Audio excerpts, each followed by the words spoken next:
Ibili ko raw siya ng pangharaba sa phone. Dahil nga daw sa trabaho niya, kailangan niyang matibay na phone. Yung kapatid ko pong lalaki yun.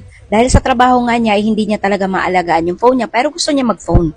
Kaya naman ang sabi niya, Nang, ibili mo nga ako ng pangharabas na phone. Okay, ang naisip ko yung Itel S25 Ultra. At ito na nga dumating na, as in kararating lang talaga, na-excite din naman ako para i-unbox. Meron lang kasamang charger to at saka yung kanyang jelly case. Naisip ko rin nga na ito na lang ang bibilin ko pang backup ko sa mga ginagawa ko dito sa social media. Kasi nung mahawakan ko, mukha talaga siyang maganda pero syempre hindi pa natin alam yan. Dahil alam ko, ang gusto niyo malaman yan sa camera at saka yung video cam. Syempre lahat yun susubukan natin at ipapakita ko sa inyo dahil nga nag-share ako sa inyo, 'di ba? So eto na nga yung product at eto na nga yung phone natin. Itel S25 Ultra. May kamukha siya, 'di ba?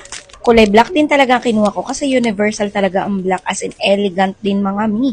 Tama-tama lang yung bigat niya pero napansin ko guys, ang nipis.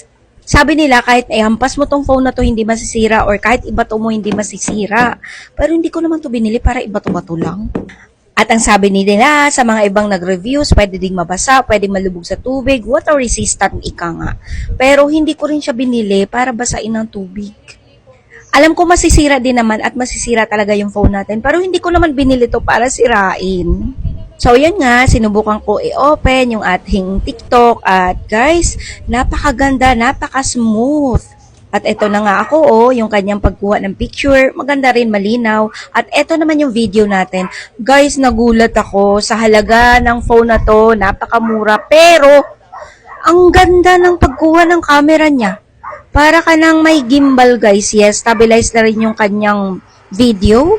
Tingnan nyo naman, guys. Sabi ko naman sa inyo na ipapakita ko talaga yung pagkuha-kuha ng video. Ito talaga yung reason kung bakit sinishare ko sa inyo to.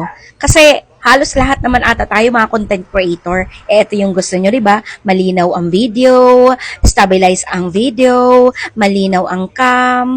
Ay, mag-check out na lang kayo ng inyo.